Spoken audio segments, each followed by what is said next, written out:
DJ Shabir. ఏం చెప్పారా వాడు నీకు? వాడెవడో నాకు తెలీదు. మా ఊరికి ముందుగానే బీపీ ఎక్కువ, చెప్పకపోతే చచ్చిపోతావు. BP tablet తెచ్చానా? జోకులొద్దు, మర్యాదగా వాడు ఏమన్నాడు చెప్పు. ఇది జోకులు నాకు అనవసరం. వాడెవడో నాకు తెలీదు. మేము అడిగేది ఏంటి, నువ్వు చెప్పేది వేరే నా కొడుకయ్యా.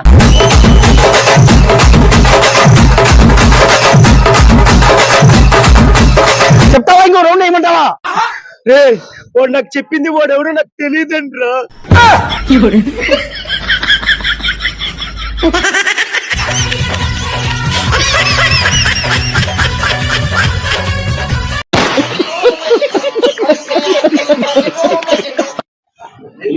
సబ్స్క్రైబ్ చేయండి, లైక్, షేర్ చేయండి.